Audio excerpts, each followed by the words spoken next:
nama saya Natasha Fani Idila, program studi manajemen bisnis syariah dari kelas 1C. Di pertemuan sore hari ini, saya ingin mewawancarai seorang guru MIM Pucangan Kartasura. Perkenalkan narasumber saya, Ibu Dewi Masyita. Selamat sore. Selamat sore, Mbak Anin. Saya ingin mempertanyakan sedikit tentang peran guru terhadap murid. Menurut Ibu, guru itu harus hanya profesi atau ingin mengabdikan diri terhadap negara? Kalau menurut saya sebagai seorang guru itu peran guru itu salah satunya adalah untuk mengabdi negara. Kenapa?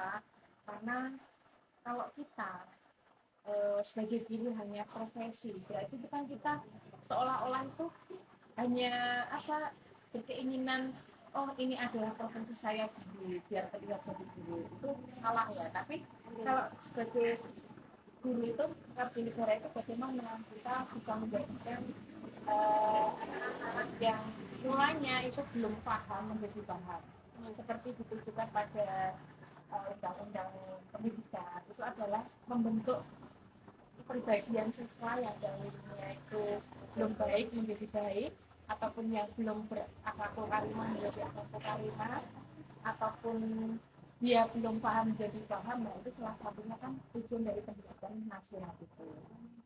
Kemudian kenapa peran guru itu sangat penting sekali untuk anak? Karena tanpa guru mereka juga tidak akan bisa merubah.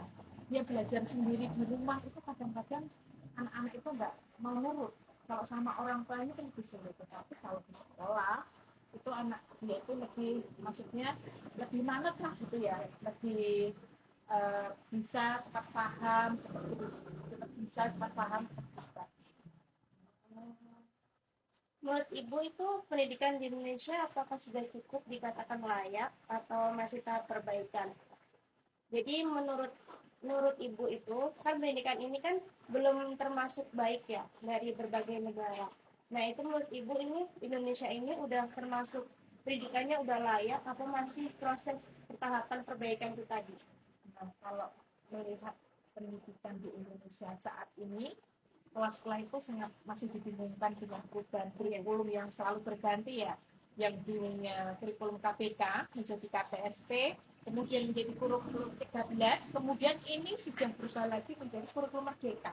Jadi istilahnya itu kayak menjadi uji coba gitu ya. Dan itu pun tidak mudah untuk mengubah kurikulum itu langsung anak itu tertata dengan seperti ini.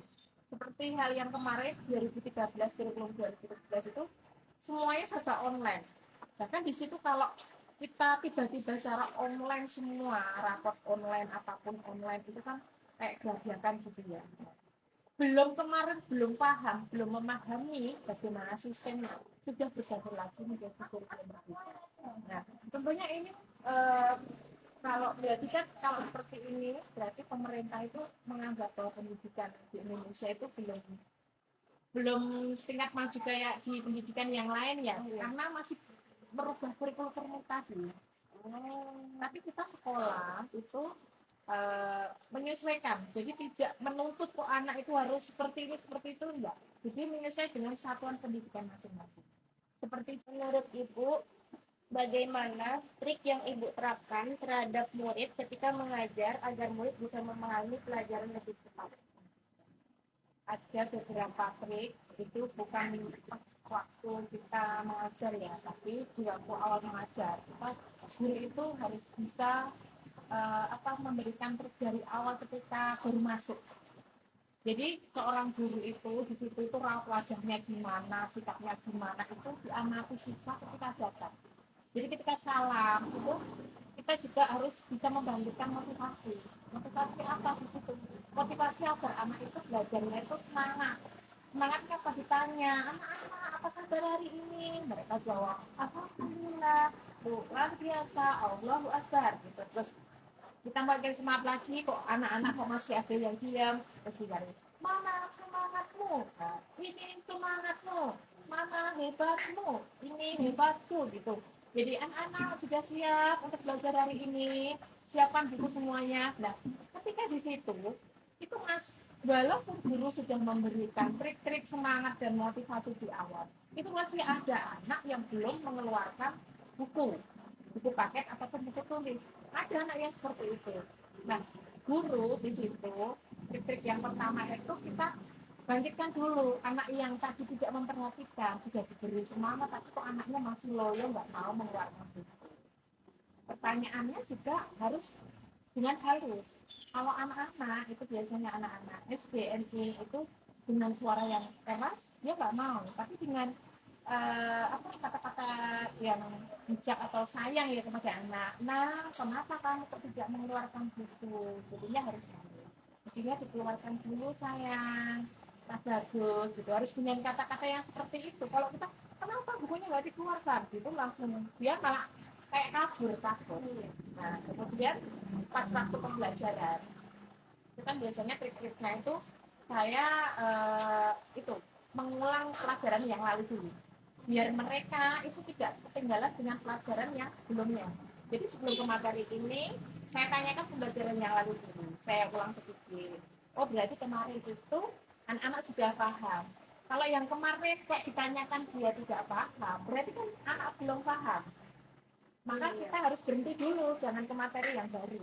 Nah, kalau mereka sudah paham, contohnya kita mengajarkan tentang perkalian dalam bentuk pertambahan. Minggu kemarin sudah diajarkan perkalian dalam bentuk pertambahan bilangan kecil ya.